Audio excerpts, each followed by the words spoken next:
Thank you. I am honored and delighted to be here today, and I thank you for taking time out of your busy schedule to come here and hear me speak about the Middle East conflict from my own personal experience. When people hear about the Middle East, they think all the countries in the Middle East are Muslim countries. This was not the case 30 years ago. Lebanon was the only majority Christian country in the Middle East. Lebanon was the most westernized modern country in the Middle East. When we got our independence from France in the early 40s, the majority of the population were Christian. The Muslims were the minority.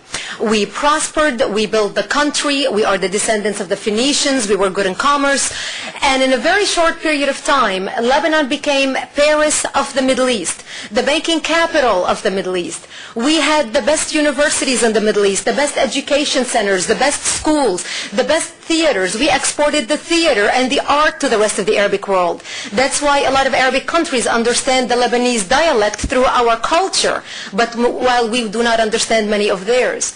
We had open borders. We were a very multicultural society. We allowed people to come into our country freely and study in our country. They usually graduated and stayed there because our country offered them the best economic perspective for a job in the Middle East, even though we didn't have any oil. That was Lebanon.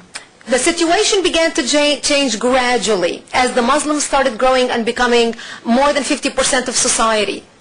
We, the Christians, do not multiply as much, while the Muslims, not many, but most of them, a lot of them are allowed to marry up to 4 wives at a time.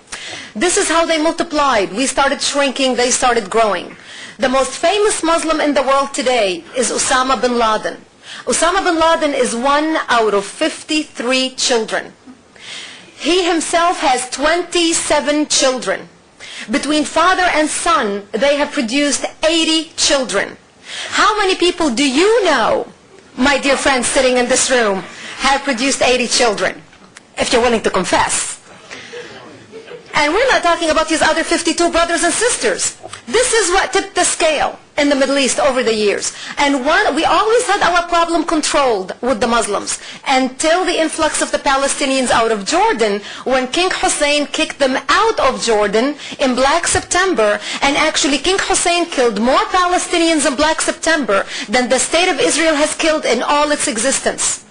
Lebanon, not surprisingly, being a country based on Judeo-Christian values with open borders and multicultural attitude, took the Palestinians in. We were the only country in the Middle East who took the Palestinians in for the third wave of refugees in 1970. Once they came in, they put their heads together with the radical Islamists in our country and declared holy war on the Christians. Yasser Arafat tried to establish in Lebanon a base from which to attack Israel, something he tried to do in Jordan and failed because of the Jordanian dictatorship by the king. Yet he was able to do it in Lebanon, using our laws, our multiculturalism, our tolerance, and our open-mindedness against us. The problem worsened by 1974. Christians became prisoners to their homes and towns. We stopped traveling. I would ask my parents, how come we're not going to Beirut this year for Christmas? Because the rest of my family lived in Beirut. And my father would give me an excuse, well, we decided to stay home this year. Which wasn't fun for a 10-year-old child.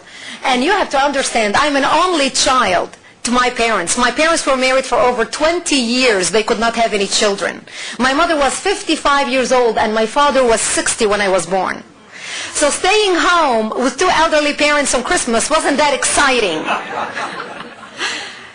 The reason why we stopped traveling is because the Muslims and the Palestinians would set up checkpoints and would stop cars driving. And they would look at the people's IDs. And in Lebanon, as in throughout the Middle East, our religion is identified on our ID. You are either a Christian,